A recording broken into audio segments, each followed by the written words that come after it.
우리가 잘 알고 있다시피 죽은 사람은 절대로 다시 살아 돌아올 수 없습니다. 그러나 주님은 무덤에서 다시 살아오셨습니다. 제자들은 죽었던 예수님께서 다시 살아오신 것을 보고 유령을 보는 것으로 생각했습니다. 누가복음 24장 37절 이하입니다. 그들이 놀라고 무서워하여 그 보는 것을 영으로 생각하는지라. 예수께서 이르시되 어찌하여 두려워하며 어찌하여 마음에 의심이 일어나느냐. 내 손과 발을 보고 나인 줄 알라. 또 나를 만져보라. 영은 살과 뼈가 없으되 너희 보는 바와 같이 나는 있느니라. 주님은 이 말씀을 하시고 또 제자들 앞에서 생선 한 토막도 드셨습니다. 주님의 부활은 너무나도 확실했습니다. 제자들은 더 이상 주님의 부활을 의심할 수 없었습니다. 주님의 부활이 실제라면 지옥과 천국이 실제일 뿐만 아니라 성경 모든 말씀은 반드시 그대로 이루어질 것입니다. 주님은 제자들에게 예루살렘을 떠나지 말고 아버지께서 약속하신 것을 기다리라고 하셨습니다. 바로 오늘 읽은 본문입니다. 사도와 같이 모이사 그들에게 분부하여 이르시되 예루살렘을 떠나지 말고 내게서 들은 바 아버지께서 약속하신 것을 기다리라. 요한은 물로 세례를 베풀었으나 너희는 맨날이 못되어 성령으로 세례를 받으리라 하셨느니라. 아버지께서 약속하신 것이 무엇입니까? 성령이시죠. 성령. 제자들은 어떻게 성령을 기다렸는가를 사도행전 1장 14절에 말씀합니다.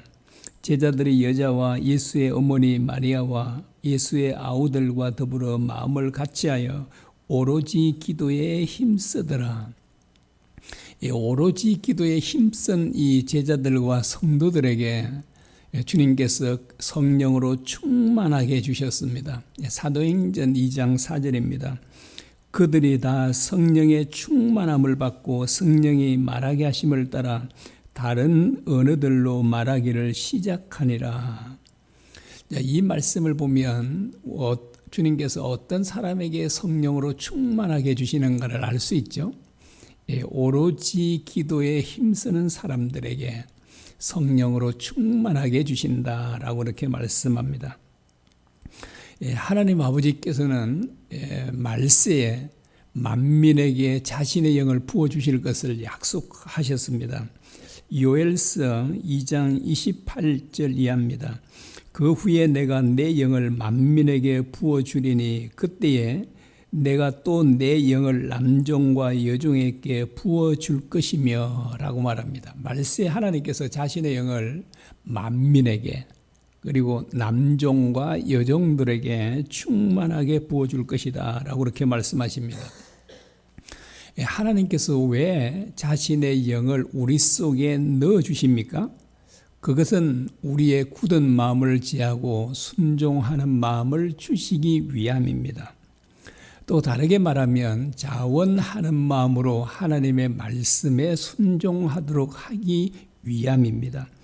에스겔 36장 26절 이하입니다.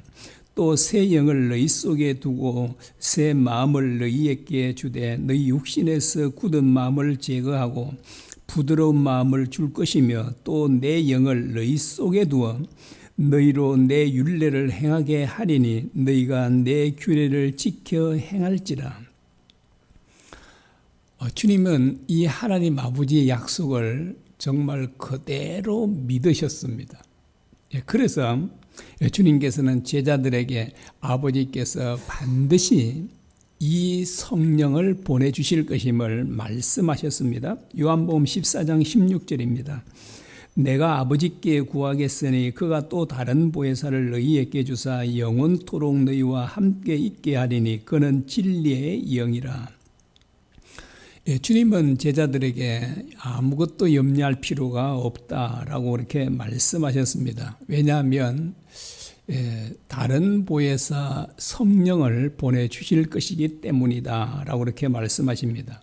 그리고 주님은 또 그들을 고와 같이 버려두지 않고 반드시 돌아오실 것이다 라고 말씀하셨습니다. 요한복음 14장 18절입니다. 내가 너희를 고아와 같이 버려두지 아니하고 너희에게로 오리라 라고 하십니다. 여러분, 주님은 이 약속의 말씀을 지키셨습니까? 그런데 우리가 잘 알다시피 주님은 2000년이 지난 오늘까지도 제자들은 벌써 그냥 진토가 됐겠죠. 그런데 주님은 제자들에게 너희를 고와 같이 버려두지 않고 내가 반드시 너희에게로 올 것이다 라고 했는데 2000년이 지난 오늘날까지도 오시지 않으셨지 않습니까? 주님은 이제 세상 종말 때가 되면, 마지막 때가 되면 주님은 재림하실 것입니다. 그러면 주님은 자신의 약속을 지키지 않으셨습니까? 우리는 그렇지 않다는 것을 잘 알고 있습니다. 주님은 바로 성령님을 통해서 우리와 함께 하십니다. 그 주님께서 좀 전에 읽어드린 바와 같죠. 주님께서 성령을 우리에게 보내어 영원토록 우리와 함께 있게 하겠다라고 하셨습니다. 한번 다시 읽어드리겠습니다. 요한복음 14장 16절입니다. 다른 보혜사를 너희에게 주사 영원토록 너희와 함께 있게 하리니 라고 말씀합니다. 주님께서 이제 성령을 보내주셔서 우리와 영원토록 함께 있게 하겠다. 이 말씀은 바로 주님께서 내가 너희를 고와 같이 버려두지 않고 반드시 너희에게로 돌아오리라고 하신 그 약속의 말씀을 지키신 것입니다. 왜냐하면 성령이 계신 곳에는 주님이 계시고요. 주님이 계신 곳에는 하나님 아버지께서 계시기 때문입니다. 그래서 성령님이 계신다라고 하면 그곳에는 주님도 계시고 하나님 아버지도 계시고 물론 그곳에는 하나님의 말씀도 함께 하십니다. 그런데 왜 우리와 함께 하시는가라고 하는 것입니다. 왜 이렇게 주님께서 또는 성령님께서 하나님께서 우리와 함께 하실까요? 그것은 우리의 보호자가 되어주시기 위함입니다. 보호자는 우리에게 필요한 모든 것들을 공급해 주십니다. 우리는 무엇을 기도해야 될지를 잘 알지 못합니다. 그런데 성령님께서는요, 우리가 어떻게 기도할 것까지도 가르쳐 주신다는 것입니다. 우리에게 정말 필요한 것들을 다 공급해 주신다는 것입니다. 그래서 로마서의 8장에 보면 이렇게 말씀합니다. 이와 같이 성령도 우리의 연약함을 도우시나니 우리는 마땅히 기도할 바를 알지 못하나 오직 성령이 말할 수 없는 탄식으로 우리를 위하여 친히 간구하시느니라. 이는 성령이 하나님의 뜻대로 성도를 위하여 간구하심이니라. 성령님은 우리가 어떻게 기도할지 모를 때 우리가 어떻게 기도해야 되는지를 구체적으로 가르쳐 주신다고 합니다. 특별히 성령님은 우리로 하여금 아버지의 뜻대로 기도하게 하신다라고 그렇게 말합니다. 성령께서 우리에게 정말 필요한 것들은 가르쳐 주지 않은 게 없으시죠. 그리고 우리에게 공급해 주지 않은 것이 없다는 사실입니다. 그리고 또 성령께서 하시는 정말 중요한 일 가운데 하나가 있는데요. 그것은 바로 우리를 진리 가운데로 인도하신다는 것입니다. 요한복음 16장 13절입니다. 그러나 진리의 성령이 오시면 그가 너희를 모든 진리 가운데로 인도하시리니 라고 합니다. 여러분, 빌라도가 주님에게 진리가 무엇이냐라고 물었지 않습니까? 여러분, 근데 이제 그 주님께서 그 뒤에는 이제 말씀해 주지 않으셨습니다. 진리가 무엇이냐 물으니까 주님께서 진리는 이런 것이다 이렇게 말씀해 주지 않으셨죠. 여러분, 진리가 무엇입니까? 아이들도 물으죠. 국민이 뭐예요? 이런 거. 그 아이들도 묻는 게 엄청나게 많지 않습니까? 말을 빼고 나면. 그런데 알 것 같은데 모르는 게 많잖아요. 진리 많이 들어서 우리가 다 아는 것 같잖아요. 그 진리가 뭐냐고 설명하라면 여러분 쉽게 설명할 수가 없죠. 그런데 주님께서 자신이 진리라고 하셨죠.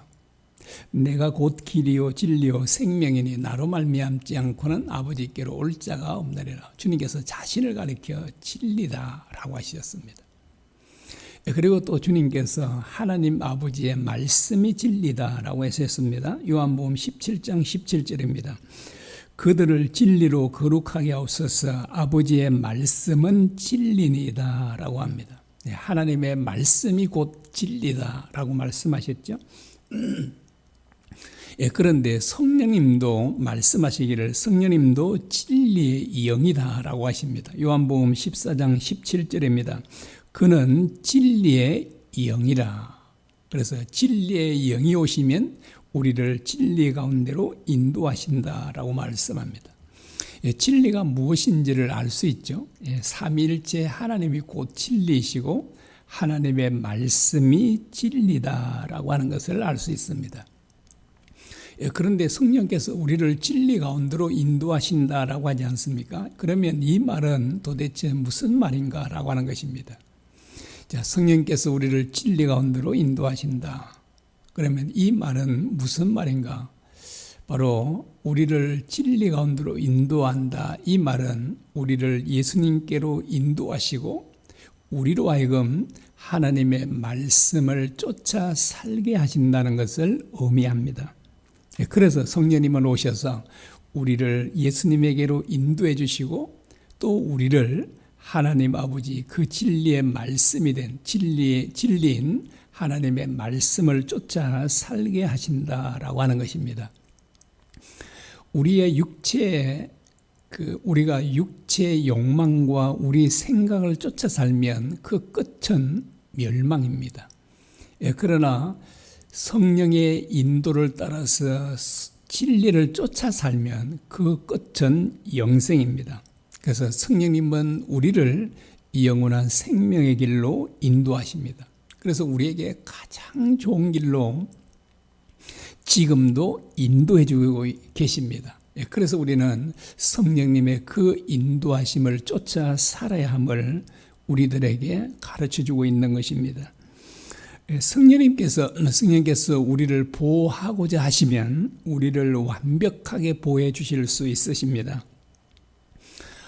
헤롯 왕이 야고보 사도를 죽였지 않습니까? 그리고 그 제자들 가운데 수장인 바로 베드로 사도도 죽이고자 감옥에 가두었습니다. 그리고 이제 다음 날이면 베드로 사도를 옥에서 끌어내서 처형시키고자 했습니다. 그런데 그 전날 밤에 천사가 찾아와서 베드로를 그 감옥에서 이끌어냅니다. 그런데 그 수갑을 차고 있던 그 수갑들이 다 풀어지고요. 그리고 이제 얼마나 이제 그 전에도 이제 그들이 감옥에서 나온 적이 있었으니까 철저하게 그 베드로를 지킵니다. 그 베드로와 다른 군사 두 사람을 손을 딱 묶고 있고 뭐 감옥의 몇몇 감옥의 문들을 잠그고 있고요. 그런데 그 모든 것들이 다 저절로 열리는 것입니다. 풀어지고 열려지고. 그래서 이제 이제 성경에 보니까 베드로 사도는 환상을 보는 줄 알았다라고 합니다. 그래서 이제 나중에 이제 천사가 떠나고 나중에 정신을 차리고 보니까 주님께서 천사를 보내서 나를 이렇게 이끌어냈구나라고 생각을 했습니다. 제자들이 바다에서 빠져 죽게 됐을 때 주님께서 즉시 바다와 풍랑을 잠잠케 주셨습니다. 성령님도 주님과 똑같은 능력을 갖고 계시죠. 주님이 전능하시다면 성령님도 전능한 능력을 갖고 계십니다. 그래서 주님께서 하신 그 모든 일을 성령님도 하실 수 있다는 사실입니다. 정말 성경에 보면 우리 상식으로는 이해가 안 된 그런 기적들이 많지 않습니까? 그 용광로처럼 뜨거운 새도 넣으면 즉시 녹아내리는 그 뜨거운 풀물불에 다니엘의 세 친구들이 던져졌지 않습니까? 그런데 그들의 머리카락 하나 타지 않았다라고 합니다. 어떻게 그런 일이 있을 수 있을까? 뭐 우리의 상식, 우리의 지식으로는 절대로 있을 수 없는 일이잖아요.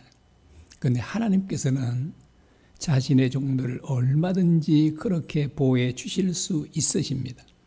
하나님께서는 육지를 바다로 만들어서요, 이스라엘 백성들을 무사히 건너게도 하십니다.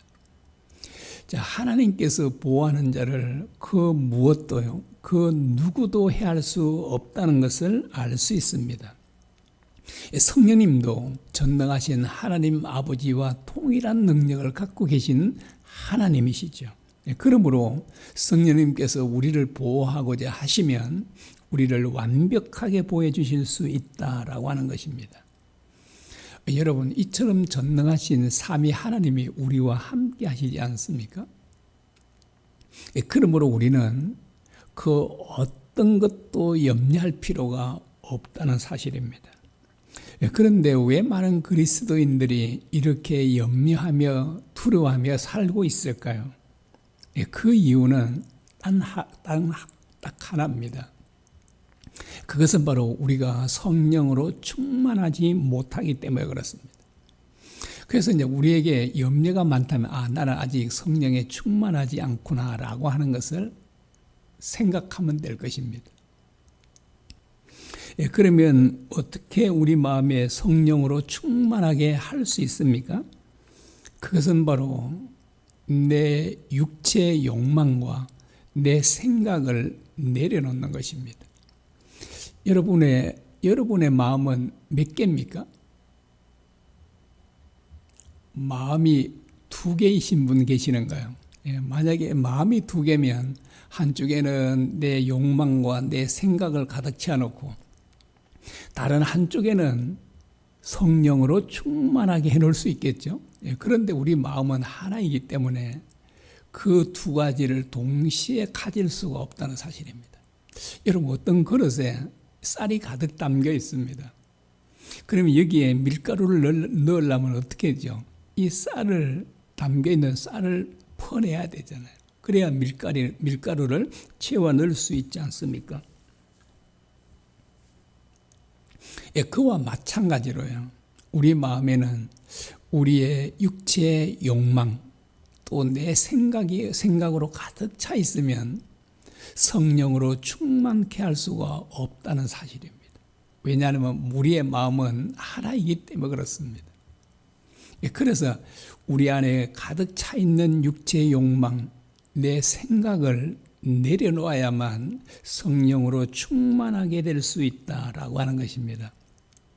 그러면 어떻게 이 육체의 욕망과 내 생각을 내려놓을 수 있을까요? 그것은 성령으로 충만한 것이 얼마나 중요한지를, 그래서 성령의 가치를 바르게 깨달을 때 우리가 그 모든 것들을 내려놓을 수 있습니다. 사도 바울은 주님의 가치가 얼마나 대단한지를 깨달았지 않습니까? 그래서 주님과 세상의 것들을 비교할 때 세상의 것들은 배설물에 불과했던 것입니다.